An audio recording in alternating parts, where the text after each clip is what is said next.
வணக்கம். இன்னைக்கு even the rain அப்படிங்கிற படத்தை பற்றி பார்ப்போம். இந்த படம் 2010 வெளியான ஒரு ஸ்பானிஷ் படம். படத்துடைய கதை என்னென்னு பார்த்தீங்கன்னா, ஒரு படக்குழு, அதாவது அமெரிக்கன் நேட்டிவ் பீப்புள், அதாவது அவங்கள இண்டிஜினஸ் பீப்புள்னு சொல்லுவாங்க. அவங்க தான் வந்து அமெரிக்காவுடைய பூர்வகுடி மக்கள். அவங்கள வெளியேற்றிட்டு தான் வந்து ஒயிட் பீப்புள் வந்து அந்த அமெரிக்கா நிலத்தை அபகரித்து பெரிய அமெரிக்காவுங்கிற ஒரு நாடையே வந்து உருவாக்கியிருப்பாங்க. ஸோ அவங்களுடைய ஹிஸ்ட்ரியை பற்றி, அவங்க என்னெல்லாம் வந்து கஷ்டங்களை அனுபவித்தாங்க அப்படிங்கிறத பற்றி படம் எடுக்கிறதுக்காக ஒரு படக்குழு வந்து பொலிவியா நாட்டில் இருக்க ஒரு குறிப்பிட்ட ஒரு பகுதிக்கு போவாங்க. அங்கே வந்து நிறையா அந்த பூர்வக்குடி மக்கள் வசிச்சிட்ருப்பாங்க. ஸோ அவங்கள வந்து இந்த படத்தில் நடிக்க வைக்கிறதுக்கான முயற்சிகளை வந்து அவங்க எடுப்பாங்க. அதில் வந்து படத்தில் நிறைய பேரை நடிக்கவும் வைப்பாங்க.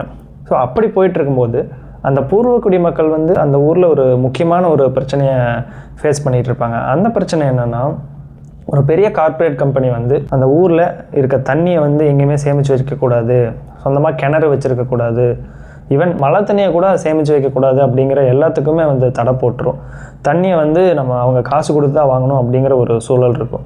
ஸோ அதை எதிர்த்து வந்து அந்த படத்தில் நடிக்கிற மக்களே வந்து போராட்டம் நடத்திட்டு இருப்பாங்க. ஸோ இது வந்து அந்த படக்குழுக்கு வந்து ஒரு பெரிய ஒரு பிரச்சனையாக இருக்கும். அந்த படக்குழு வந்து சரியாக அந்த படத்தை முடித்தாங்களா, தண்ணிக்காக போராடுற இந்த மக்களுக்கு வந்து நீதி கிடைச்சிதா, அதுக்கப்புறம் என்ன ஆகுது அப்படிங்கிறதா வந்து இந்த படத்துடைய கதையை வந்து. அந்த படத்துக்குள்ளே ஒரு படம் எடுக்கிறாங்க இல்லையா, அதில் வர்ற காட்சிகள் எல்லாமே பயங்கர இம்பேக்ட்ஃபுல்லாக இருக்கும். எப்படி முதல்ல வந்து அவங்க அடிமைப்படுத்தப்பட்டாங்க, எப்படி அந்த காலத்தில் அவங்களுக்கு என்னவெல்லாம் வரி விதிக்கப்பட்டுச்சு, சின்ன சின்ன குழந்தைங்கள வந்து நாய்களை விட்டு கடித்து கொல்ல வைக்கிற மாதிரி, இதெல்லாம் ஹிஸ்ட்ரியில் நடந்தது தான். அதை எல்லாமே வந்து அந்த படத்தில் சீன்ஸாக வச்சுருப்பாங்க. அப்புறம் அந்த படத்தில் ஹீரோவாக நடிக்கிற டேனியல் அப்படிங்கிறவர் வந்து அந்த ப்ரொட்டஸ்ட் நிறையா பண்ணிகிட்ருப்பார்.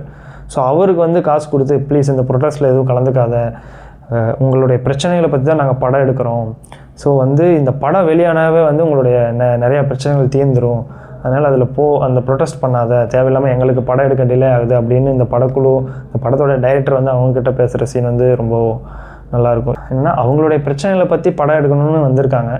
அவங்க இப்போ கரண்ட்டில் ஃபேஸ் பண்ணிகிட்டு இருக்கிற ஒரு முக்கியமான விஷயம், அதை பற்றி இவங்களுக்கு வந்து ஒரு புரிதலே இருக்காது. ஸோ இந்த கதையில் வந்து ஒரு 3 லேயர்ஸ் இருக்கிற மாதிரி தான் நான் பார்க்குறேன். முதல்ல அந்த பூர்வக்குடி மக்களை பற்றி படம் எடுக்க நினைக்கிற அந்த படக்குழு படத்தை எடுத்துதா இல்லையா அப்படிங்கிற விஷயம். ஸோ அந்த படத்தில் நடிக்கிற அந்த பூர்வக்குடி மக்கள் இப்போ கரண்ட்டில் என்னெல்லாம் பிரச்சனை ஃபேஸ் பண்ணிகிட்டு இருக்காங்க. 3வது, அந்த படத்துக்குள்ளே ஒரு படம் எடுக்கிறாங்க இல்லைங்களா, ஸோ அதுக்கு ஒரு கதை இருக்கும். அவங்க அப்போது ஃபேஸ் பண்ண பிரச்சனை எல்லாமே வந்து நிறையா சீன்ஸாக வரும். அந்த படத்தை பற்றின சீன்ஸ் எல்லாம் வந்து அந்த படக்குள்ளே டிஸ்கஷன் பண்ணிகிட்ருப்பாங்க. ஸோ அவங்க வந்து அந்த அப்போது அங்கே இருக்க நேட்டிவ் அமெரிக்கன்ஸ் அந்த சீன்ஸாக கேட்கும்போது நமக்கு பார்க்குறதுக்கு எப்படி என்ன தோணுன்னா, அந்த பிரச்சனை, அந்த கொடுமைகளை அனுபவித்தது எல்லாமே வந்து அவங்களுடைய முன்னோர்கள் தான். இப்போ அவங்க வழி வந்தவங்க, அவங்கள பற்றின எடுக்கிற ஒரு படத்துலேயே வந்து நடிக்கிறத பார்க்கும்போது பயங்கர ஒரு எமோஷ்னலான இதுவாக இருக்கும்.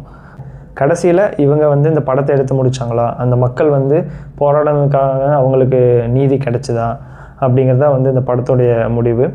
ஸோ இந்த படத்துடைய எண்டிங் வந்து பயங்கர ஒரு எமோஷ்னலாக இருக்கும். இந்த படம் நீங்கள் ஏற்கனவே பார்த்துருந்தீங்கன்னா இந்த படத்தை பற்றி என்ன நினைக்கிறீங்கன்னு கமெண்ட்டில் சொல்லுங்கள். இந்த படத்தை இன்னும் பார்க்கலன்னா வாய்ப்பு இருந்தால் இந்த படத்தை பார்த்துட்டு கமெண்ட் பண்ணுங்கள். நன்றி, வணக்கம்.